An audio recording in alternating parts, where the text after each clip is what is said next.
Esto es Charlas de Domingo, con Luz María Sierra.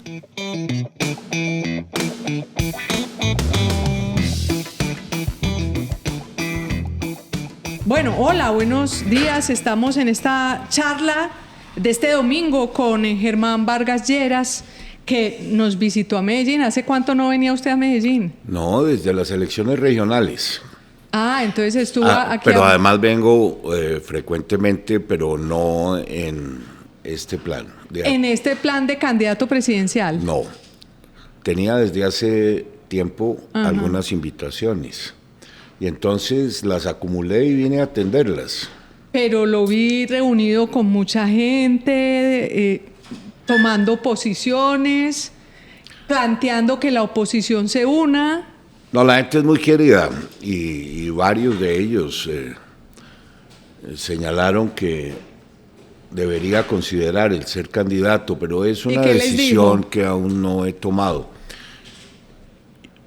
Las circunstancias por las que atraviesa el país son muy difíciles y yo he sostenido que este gobierno hará todo lo posible por acabar la institucionalidad. Yo no tengo certeza de que las elecciones del 2026 vayan a realizarse en un Estado de Derecho. Le voy a comentar algo que me parece, de todos los problemas que tiene el país, el más delicado.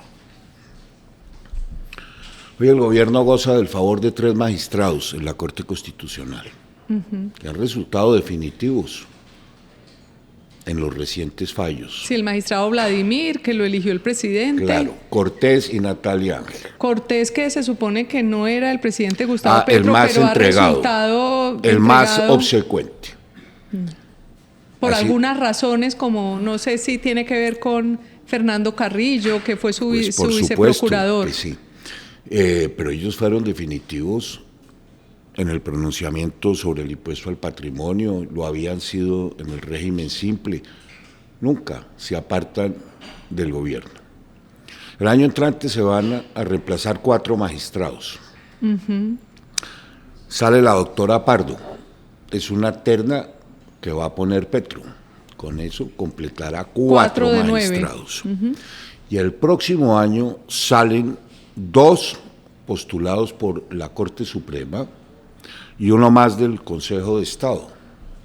Basta que el gobierno se haga a la simpatía de uno de esos 3 y completará mayorías absolutas en la Corte Constitucional.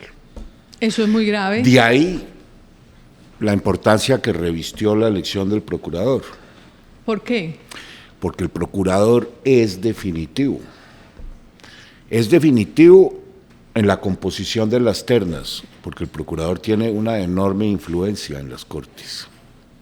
Y es definitivo en la propia elección del Senado.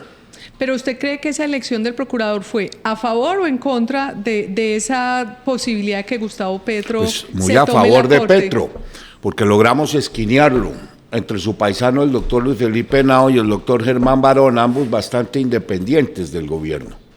Pero finalmente el nuevo procurador le va a quedar debiendo su postulación y su elección al doctor Gustavo Petro. ¿Y no hay posibilidad que él se le escabulla un poco pensando en las instituciones? No creo.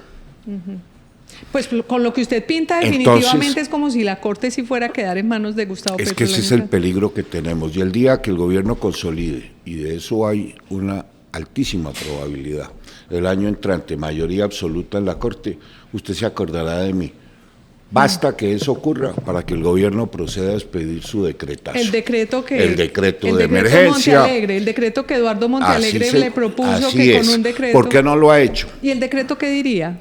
El decreto puede decir muchas cosas. El decreto puede ampararse en el acuerdo de paz para proponer la reelección del doctor Gustavo Petro. Puede proponer, como en Venezuela, una constituyente, pero no elegida con el voto universal, sino al estilo Maduro, asignándole cupos a cada sector. Entonces se van a elegir 60 constituyentes del sector educativo, 50 del sector sindical, 5 del sector empresarial, así se tomaron a Venezuela en el año 2017 a través de una constituyente bajo los parámetros que ellos fijaron. El gran peligro institucional que yo veo ahora, el principal, radica en lo que vaya a pasar con la Corte Constitucional el año entrante. Pero para que la gente no se nos asuste, hay que decir que eso todavía no es un hecho. Es decir, que todavía dentro de las matemáticas... Es un gran peligro, y yo se lo menciono, Luz María, por una circunstancia. Hay que hacerle caer en cuenta a la Corte Suprema y al Consejo de Estado... Que la Corte Suprema tiene que escoger dos candidatos. Tiene que hacer 2 ternas, dos de ternas, las cuales se elegirán 2 magistrados. Y el Consejo de Estado, una. Entonces, ojalá los magistrados tengan presente que en esta oportunidad lo que está en juego es la supervivencia, la institucionalidad. Ya Petro les anunció que, al igual que lo hizo la presidenta de México, lo que quiere es un modelo de elección de jueces y magistrados. ¿Para qué? Para que el pacto histórico asuma el control del Poder Judicial. Y ahí cursa la reforma política, que también lo que pretende es llevarnos a un sistema de único partido, con transfugismo, debilitando a los partidos de oposición. Entonces, esa preocupación que le expreso es muy grave. Es que es muy si interesante. el gobierno consolida sus mayorías, no solo abrirá la puerta al decretazo y al debate de si Petro puede ser reelegido, sino también a llenar de respaldo a todos los proyectos que se están tramitando y se tramitarán en el futuro, que no tendrán ninguna posibilidad de que la Corte Constitucional los tumbe. Usted ha tenido oportunidad de conocer a Gustavo Petro mucho tiempo en su carrera política. ¿Usted cree que él sí es de los que se quiere quedar él en el poder? Pues claro, por supuesto que sí. Él ha dicho que no, que él le gusta, él ha que dicho que por qué se va a ir. Si Uribe se quedó 8 años y Santos 8 años, que ellos hasta ahora están comenzando. Sí. Es que las verdaderas intenciones de este gobierno es permanecer en el poder, pero no pueden expresarlo hasta que no tengan la mayoría que los legitime en la Corte Constitucional. Ese es el enorme riesgo. Es muy interesante porque por primera vez en la historia de nuestro país estamos en manos de que la Corte Suprema y el Consejo de Estado no solamente elijan bien, sino que de pronto, pues las veleidades humanas, de pronto alguno de los elegidos termine... No se pueden equivocar, porque basta que uno de esos magistrados se simpatice, se afilie, se deje capturar por el gobierno para que todo esté perdido en Colombia. Pero entonces usted me dice que usted pues no ha decidido nada. Es que yo no tengo la certeza. Yo no tengo la certeza de que tengamos un proceso electoral. Mire, ¿y cuándo sabremos eso? Pues eso lo vamos a saber en los próximos meses. Por el otro lado, tengo la preocupación latente de que el gobierno también quiere hacerse a la registraduría. Claro. Hay que ver la guerra que le desató al doctor Penagos, actual registrador. Y me temo mucho que la demanda que contra él presentaron le vaya a ser fallada en contra en el Consejo de Estado, lo que implicaría que también se tome la registraduría. Pero bueno, y esa guerra a tomas greca sol. Claro. Tiene como propósito también tomarse la estructura de la organización electoral. ¿Y qué nos va a pasar si este gobierno también se hace al registrador y a la organización electoral? Pero bueno, hay que pensar que si tumban al registrador, pues la elección me imagino que volverá a recaer sobre la Corte Suprema, ¿o no? Del registrador, no, sobre las Cortes. Sí, sobre las Cortes, pero sentarán un precedente muy grave. No, claro, y generan una inestabilidad. Lo que le quiero significar es que detrás de todo esto también tienen el propósito de hacerse a la organización electoral. Que ese sí es el más grave de todos. El más grave de todos. No, esto... Por eso, pero entonces, ¿qué puede hacer el Estado? Es decir, el Estado, pues ¿quién usted es que el conoce Estado? como Petro. pocos, usted que conoce como pocos nuestra institucionalidad. Pues ahora lo principal es que las Cortes sean conscientes de la altísima responsabilidad que tienen. Y en la selección de esos candidatos se tomen el buen cuidado de seleccionar personas incorruptibles, Personas conscientes de su responsabilidad, de sus deberes. A propósito de incorruptibles, bueno, en este caso no es corrupción, pero lo han atacado bastante a usted por la presencia de César Lorduy en el Consejo Nacional Electoral, más que por lo que ha hecho. Yo tengo muy mal concepto del doctor Lorduy, porque tengo mal concepto del Consejo Nacional Electoral. Mire usted el precedente, cómo otorgaron 25 personerías jurídicas. Regalaron partidos a todo el mundo. A todo el mundo. Que ya el partido abrió un proceso contra Lorduy. Mejor dicho, usted no lo apoya, él no es... En absoluto. En absoluto lo va a defender y si tiene que... No, es que son demasiados episodios los que giran en torno a Lorduy. Sí, bueno, y el tema del plateado, que también estuvo usted aquí en Medellín hablando de todo el problema que se ocurrió en el plateado. Bueno. Mire, a mí me parece es una ridiculez. Sí. Pues hablemos de orden público, mejor dicho. Bueno, entonces el orden público en Colombia es lo que más se ha deteriorado. Y después del problema que le menciono institucional, lo más difícil que vamos a enfrentar a partir del año 2026 es la recuperación de la seguridad y el orden público. Porque usted, mandando unos mensajes adecuados, puede empezar a recuperar la economía, pero lo del orden público va a ser bien difícil. ¿Por qué le digo que una ridiculez? Porque sí, todos celebramos, pero ¿cómo le parece a usted semejante despliegue de recursos y de fuerza pública para recuperar un corregimiento? Inaudito. Pues que sí, no está claro. Un corregimiento de los miles en los cuales la guerrilla hoy tiene el control absoluto del territorio. Mire, no hay un solo avance en las 9 mesas de negociación que el gobierno tiene abierto. Esos diálogos y esos ceses al fuego han sido unilaterales, solo los cumple el ejército. Estas organizaciones los han utilizado para expandirse territorialmente y consolidar sus negocios. Mire usted lo del Clan del Golfo. Pasaron de 213 municipios en donde tenían presencia, ya van en 442. Aquí el Bajo Cauca, el nordeste antioqueño, una cosa aterradora. Y lo mismo ha ocurrido con las disidencias de las FARC, prácticamente han duplicado su presencia territorial, para no mencionarle la expansión que han tenido los helenos, las águilas negras.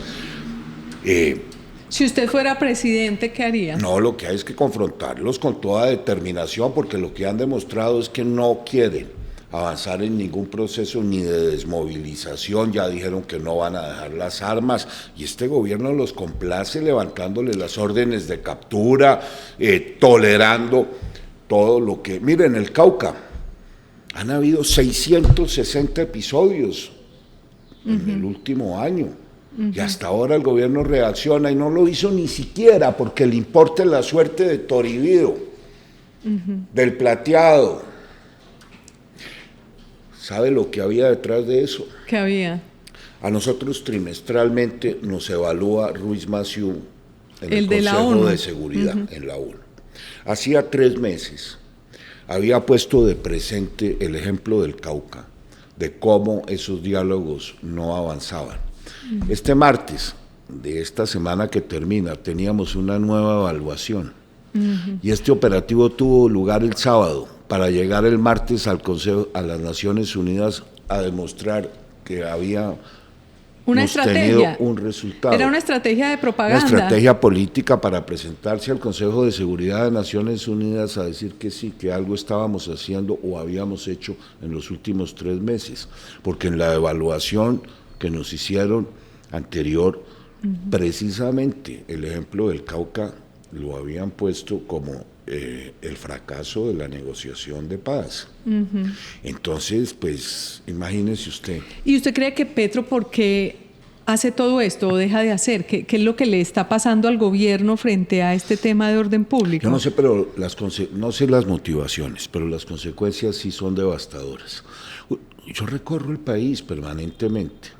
Hay que ver el incremento en el número de homicidios. Todo el mundo está extorsionado. Pequeños comerciantes, medianos, grandes. El sector agrícola ha incrementado sus ventas y está pasando por un buen momento, excepto por el orden público. Todo el mundo boleteado, el abigeato disparado. Es que esta gente ha logrado hoy tener presencia y más o menos el control en buena parte del territorio. Nos regresamos 22 años. ¿Y la fuerza pública cómo la ha visto cuando hace sus recorridos? Es ¿sí? Que no se le olvide a usted que en lo que llevamos del gobierno Petro han sido retirados del servicio 641 oficiales, entre generales, coroneles, tenientes coroneles, 641 oficiales. Prescindieron de toda la experiencia. Fue una fuerza pública muy desmoralizada y ahora la siguen debilitando, eliminando el servicio público obligatorio o sustituyéndolo por el servicio bomberil, que es ahora la iniciativa que va a terminar de cursar en el Congreso. ¿Usted en algún momento pensó que el gobierno de Gustavo Petro iba a ser así? Sí. ¿Se esperaba sí, porque esto? lo conocía. Porque hay muchas personas que se sorprenden, que pensaban que no iba a ser tan deficiente. Yo en el Congreso sí lo conocí bien. Es que Petro es terco y es fiel a sus convicciones y no cambia de parecer. Y así ha sido toda la vida. Y lo derrotan con una iniciativa y vuelve y persiste y sigue defendiéndola, aunque esté presente la inconveniencia. Mire, el avance de la legislatura. En estas reuniones que tuve este fin de semana en Antioquia, pues todos los empresarios con los que conversé me expresaron también sus preocupaciones sobre todos estos proyectos. La reforma pensional, la reforma laboral. La tributaria, la pensional, la de salud, la de servicios públicos, algo que les es a ustedes muy caro. Todo el sector minero, si crean ecominerales, si tramitan el nuevo código minero, si implementan la resolución. Es que hongos están cambiando muchas cosas. Con todo. No, pues es que tienen postrado a todos los sectores de la producción. Usted sabe lo que para mí es de familiar los temas de vivienda. Destruyeron toda la política que construimos y tienen al sector de la vivienda absolutamente paralizado. En la entrega de subsidios, aquí no se volvió a construir ninguna casa de interés prioritario, ni de interés social. Acabaron con el subsidio a la demanda para la vivienda de clase media. Se han perdido 180.000 empleos en el sector de construcción. Sí, es que realmente el balance es muy pobre. Ahora, si miramos lo de infraestructura, a este gobierno no le gustan las carreteras, no ha hecho una sola obra. Y de las que recibió, pues lamentablemente no ha solucionado los problemas. A mí me da mucha tristeza porque fueron obras que yo puse en marcha. Mire, la doble calzada de Ibagué-Cajamarca, que es una estrategia, un corredor clave para conectar el suroccidente del país con el centro, pues ya la firma concesionaria tuvo que devolverla. El corredor Mulalolo-Guerrero, en igual forma. La carretera de Bucaramanga-Pamplona ya también se reversó. No solamente no está construyendo, sino que frenando todo. Se pierden las que estaban avanzadas. ¿No se acuerda la frase del doctor Petro, que es que las carreteras son para los ricos? Ah, sí, exactamente. Él realmente no ha entendido cómo es que llega el progreso. No tiene ningún concepto de competitividad, de la infraestructura, de lo que eso representa, de lo que le sirve a la gente. Venga, y el escenario que usted plantea. Oiga, y lo que le he hablado de vivienda y de infraestructura, ¿qué tal lo del sector energético? Están acabando con el sector petrolero, ahora el carbonero, el energético va por muy mal camino, ya nos anuncian que si seguimos así vamos a tener racionamientos el año entrante, no han logrado destrabar los nuevos pozos en materia gasífera. Y es que usted se ha vuelto usted siempre ha sido un especialista del Estado, pero además con sus columnas ha tenido tiempo de revisar muy detalladamente cómo va cada sector. Sector gas, hay que ver lo que estamos padeciendo en Bogotá en materia de agua. Dígame un sector que se encuentre bien. Hasta el turismo ya se está debilitando. Muy complicado. Por eso el crecimiento, que no llega al 1%. Por eso el desempleo, por eso la informalidad. Y a eso ahora le quieren meter la nueva reforma laboral. Qué mal momento para incrementar los costos laborales en un 30%. Pero si usted hace todas esas críticas, de pronto le dicen que está dando un golpe de Estado, ¿no? Sí, esa es la idea que tiene Petro, que no acepta la crítica cuando él era el más contradictor o lo había sido de todos los gobiernos. Entonces no hay sector de la producción que esté bien. Y a eso ahora le van a sumar la laboral y la tributaria. Y a futuro, porque usted planteaba en su visita a Medellín y Antioquia, el tema de que se unan, ¿cómo ve el escenario futuro de las elecciones si se dan las elecciones del 2026? Pues nos va a tocar hacer un gran esfuerzo. ¿Cómo sería eso? Para no repetir la experiencia de Venezuela. Porque este gobierno de todas maneras conserva un 30% de apoyo en lo que llaman voto duro, que son colombianos a los que no les importa si al gobierno le va bien, si al país le va bien. Es una población a la que Petro logró conquistar, llenar de odio, de resentimiento, y ese voto lo conservan. Si a eso le suma usted el apoyo de las organizaciones criminales, en buena parte del territorio, que viven felices con el actual modelo y de relacionamiento. ¿Usted cree que las organizaciones criminales apoyan a Petro? Pues es que lo apoyaron la vez pasada, en las elecciones pasadas, y están muertos de la felicidad. Si se les levantaron las órdenes de captura, si les permiten controlar el territorio, consolidar sus negocios ilegales, con presencia en más de 500 municipios del país, ¿cómo cree que van a proceder? Entonces, el 30% que tienen las encuestas más las organizaciones... Más el 10% de la población que quieren reclutar a punta de subsidios. Tal como ocurrió también en México. Para eso sí hay dinero y a manos llenas. Pero en México hay una diferencia sustancial. Andrés Manuel López Obrador nunca bajó su popularidad del 50%. Tener recursos también los para... indicadores lo que yo quería, mi que punto era deja que es distinto. AMLO son gravísimos. El endeudamiento disparado, el déficit fiscal pero mi punto disparado, es que el la orden situación público de México terrible. no es igual a la de Colombia. Pues es peor, porque allá sí consolidaron un partido único con mayorías absolutas en el Congreso, porque allá lograron que se aprobara la elección de jueces y magistrados, con lo cual van a capturar al Poder Judicial, porque la situación de seguridad nunca la han logrado controlar y buena parte del territorio está en manos de las organizaciones No es lo criminales. mismo un presidente que bandea entre 26 y 30% de popularidad como Gustavo Petro a Andrés Manuel López Obrador, que estaba por el 60%. Sí, pero eso ¿en qué beneficia al país? Si los indicadores son críticos. Pero bueno, estábamos haciendo la lista, entonces el 10% de los subsidios, el 30% de las encuestas. No, lo que pasa es que ese 10% de los subsidios también puede estar en el 30% de las encuestas. Y la criminalidad no sé cómo se cuenta. Yo todavía no le veo base al presidente Petro para que pueda mantenerse. No, pero no va a ser fácil derrotarlos.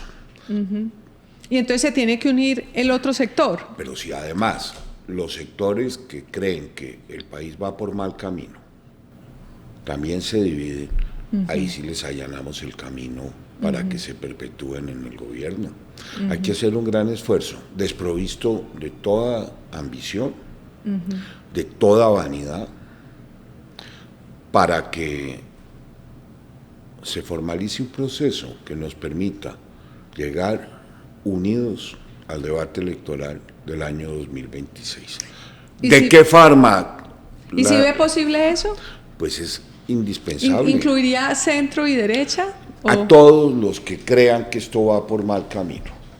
No es momento para emulaciones, no es momento, les repito, para vanidades ni ambiciones, porque lo que está de por medio es la permanencia del pacto histórico en el gobierno, y no será solo por 4 años, sino como ocurrió en Venezuela. Se perpetuarían por muchos años. Es que una vez se tomen las instituciones, si se toman las instituciones, ahí ya no hay... Entonces, pues todos estamos hablando el mismo lenguaje, porque tenemos las mismas preocupaciones. Ahí es que formalizar un mecanismo con unas reglas del juego democráticas que oportunamente nos permita unificarnos y llevar una solo candidato a las elecciones o candidata. ¿Y ya hay algún tipo de conversaciones? Porque estamos ya casi a menos de un año y medio de las elecciones. No, aún no, pero estamos en tiempo. Bueno, ¿Usted se imagina la debacle si los sectores de oposición llegamos divididos a las elecciones? No nos lo perdonaría el país ni nosotros mismos jamás en la vida. Estas elecciones yo creo que son de las más especiales. Vida o muerte, diría yo. De vida o muerte estas elecciones. Así es. Y por eso volvió al ruedo. Por momentos usted parecía como que se quería retirar. No, yo siempre he estado opinando, opinando siempre, pero como de la vida política. Pero de la política electoral como que uno lo veía como... No, es que estoy atendiendo estas invitaciones porque además siento un grado de responsabilidad con la elección del próximo Congreso, de las personas amigas mías que están participando en ello. Porque simultáneamente con la elección del presidente, pues en el 2026 también se va a renovar el Congreso de la República y eso siempre reviste mucha importancia. A propósito, mire usted cómo se están aprobando estas leyes. Y yo le llamo la atención particularmente en lo que tiene que ver con los antioqueños, que aquí no puede ser que tengan un discurso. Claro, hay excepciones, pero allá lleguen arrodillados a votar todo lo que aquí en Antioquia critican. Decía un congresista eso no, es que ¿cómo así que en la región imperdonable. Y van y votan distintos? Sí, pues sí, eso es imperdonable. No lo digo solo por los antioqueños, sí, pero es que el caso reviste mucho interés en Antioquia, porque este es el departamento que más ha entendido el problema que vivimos. El 60% de los colombianos rechaza la gestión de Petro. Ese porcentaje en Antioquia llega al 80% de los antioqueños. Entonces, ¿cómo es posible que los congresistas de Antioquia, que no se eligieron en el pacto histórico, tengan semejante postura en contravía de lo que piensan sus electores aquí en el departamento? Imperdonable.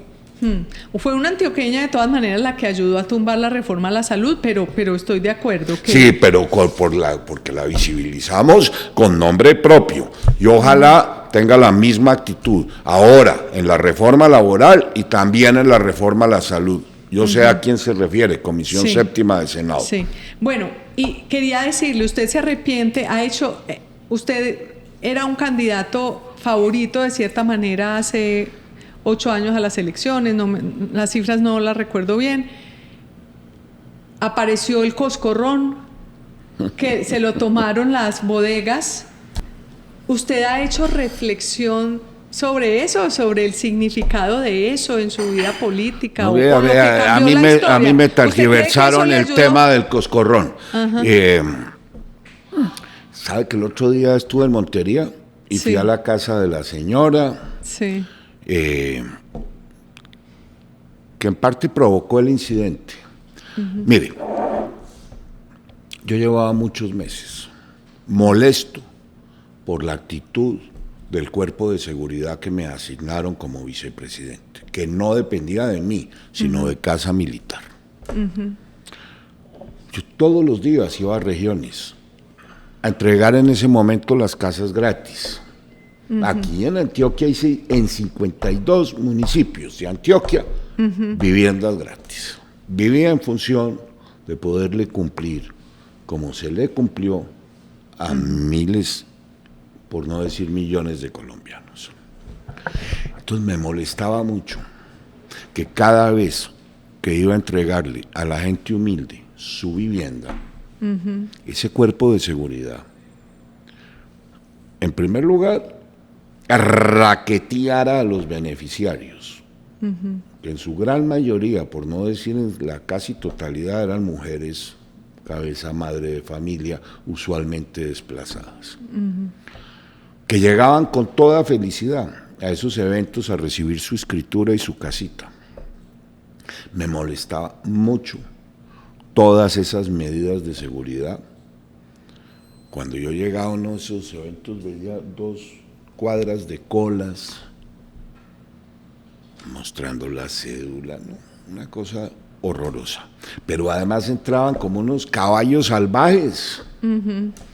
Muchas veces les había llamado la atención. Y ese día, el escolta que recibió el coscorrón tumbó a una viejita al piso de un codazo. Tengo el video. Video que no se ha hecho público, que no se hizo público en ese momento. Entonces se me voló la piedra, yo no justifico eso. Pero además ese escolta se había llevado el carro de la vicepresidencia a escondidas 2 días antes. Mejor dicho, No me voló la piedra, pero es que había razones suficientes. No es justificando, porque eso es sin contándonos duda, es qué fue un lo que abuso pasó, de algo poder, pero algo estaba no hasta conoce. la coronilla. Pero entonces usted reconoce que hubo un abuso de poder ahí Sí, y que por supuesto, eso nunca ha debido usted ocurrir. le ha pedido perdón y todo Pues eso. le bastante. pedí perdón al día siguiente, pero la pedida de perdón salió peor que el coscorrón. Pero usted Luego cree me que instrumentalizaron a ese escolta. Claro, lo cogió el Pacto Histórico y los Verdes. Y lo volvieron candidato al Consejo de Bogotá con el lema contra el abuso del poder. Lo instrumentalizaron para hacerme daño. Sacó 500 votos y luego terminó contratado en la Secretaría de Gobierno de Bogotá. También lo utilizaron políticamente de manera muy indebida. Sí, es una falta, pero una falta también menor. tiene que ver que usted tiene esa personalidad muy fuerte, ¿no? Oiga, algunas personas me han sugerido que ahora sí que se necesita darle coscorrón a la guerrilla, a la corrupción, a los abusos de todo el mundo. El país está pidiendo coscorrón, no digo literal, pero si digamos, no hay autoridad, es que aquí se perdió la noción de la autoridad, del respeto, de la institucionalidad. entonces usted va a llegar a darle coscorrón a la guerrilla, a los criminales, a los Sí, corruptos. sí. No literal, no físicamente, pero sí. Esto no puede, esto tiene que cambiar. Es que estamos día a día, estamos destruyendo el país. Dígame un aspecto positivo, de algo bueno. ¿Qué hubo de usted se fracturó un día? ¿Eso en qué terminó? ¿El fémur? ¿Qué pasó con eso? Me encantaba montar en bicicleta. Sí. Pero al igual que le pasa a Fajardo y a todos los ciclistas, el Es que ustedes chichazo es fijo. son muy valientes a esta edad montar en bicicleta. Entonces iba de Bogotá para Sogamoso y a la altura de Duitama se me enredó la bicicleta en un carril de ferrocarril que pasaba por la carretera. El totazo fue descomunal. Fractura de rodilla, el fémur en 5 partes y la cadera. Eso fue hace como 2 años, 2 ¿no? años, pero además quedé mal operado. No me diga. Llevo 800 terapias. Me diagnosticaron nueva cirugía, he tratado de evitarla. Haciendo un esfuerzo para ver si con terapias, con natación, logro recuperarme. Pero fue un golpetazo. Mortal. Macho. Yo soy el hombre de las 7 vidas, ahí me he podido también matar. Viera como quedó el casco. Claro, porque es que usted tiene tiene la de la bomba. La bomba, el meningioma en la cabeza, Ajá. la bicicleta aquí cortada. ¿Cortada en el cuello? ¿Qué le pasó? Una ola que algún día me salió. Ya. La otra bomba saliendo de Caracol Radio. ¿Cuántas vidas lleva? Ya va como 6 ahí. Ya no agoté las 7 del gato. No se vaya a atrever a más porque entonces ahí pues no quisiera el país que Oiga, que pero se sabe perdiera que me la encantaba oportunidad de montar tener en un bicicleta, candidato. me ha hecho mucha falta, pero aspiro a volver, porque Bueno. eso es una enfermedad. Como la política y como las elecciones. Entonces, bueno, muchas gracias, doctor Germán Vargas Lleras, por acompañarnos. Estaremos muy atentos a sus movidas y a ver si se consolida Oiga, esta pero nueva aquí fuerza sí va política. quedando una idea importante. Ajá. Ojalá los dirigentes políticos, los empresarios, cojan la caña y propicien los acercamientos necesarios para superar controversias políticas del pasado. Aquí no se requiere que todos nos Se quieran, que no ni tienen que salir a pasear simpaticemos, juntos. Pero es que lo que está de por medio es demasiado para que no podamos lograr un entendimiento en torno a cualquiera, el que ante la opinión pública parezca ser el caballo ganador. Y ahí todos apoyarlos. Y no ¿Usted está dispuesto a apoyar al que sea que permita que este país tome un rumbo distinto? Claro, habrá que ver, en la política se tienen que fijar reglas del juego, procedimientos, pero hay que hacer un esfuerzo como nunca antes para llegar unidos a las elecciones del 2026, si es que estas aún van a ser posibles. No, yo creo que sí van a ser, ahí sí difiero de usted, yo creo que van a ser las elecciones. Yo expreso preocupaciones. Sí. Pero esa de la Corte Constitucional que le mencioné, que es difícil que los sectores de la opinión aún la valoren, la entiendan, será la punta de quiebre del rumbo muy que importante, este país. muy importante, y estamos muy pendientes. De hecho, ya pronto saldrá la terna del Consejo de Estado para elegir el candidato, el nuevo magistrado del Consejo de Estado. Ojalá todo... Es que los peligros no son solo en la conformación de las ternas, sino en la elección de esos candidatos, porque el paso del sedazo por el Congreso le va a permitir a estos sectores eventualmente irlos comprometiendo, capturarlos en el proceso de elección. Claro, todo es un poco incierto, es decir, no basta con elegir el que está bien, porque se puede salir de las manos. Coincidió, imagínense, 5 magistrados de la Corte Constitucional elegidos en este periodo de gobierno. Nunca había pasado. Se dejó un poquito, yo creo que se equivocó el Estado, porque el diseño institucional estaba bien para que no pudiera un gobernante... Estaba bien antes de que se produjera la reelección. A renunciar y antes de la reelección. No, es que la reelección fue lo que les desequilibró, porque el periodo de 8 años estaba previsto para que no coincidiera con segundos mandatos. Pero tuvimos la reelección de Uribe y la reelección de Santos, y ahí se alteró. Se han renunciado magistrados, entonces los tiempos de algunos han quedado más cortos. Ese equilibrio de poderes fue la permanencia. Entonces hay que corregir eso también cuando ojalá pasemos estos tiempos. Muchas gracias, doctor Germán Vargas Lleras, por visitar el periódico, por visitar la ciudad, y estaremos muy atentos a cómo se mueve esta nueva disposición. Muchas gracias a los que nos estén acompañando hasta este momento.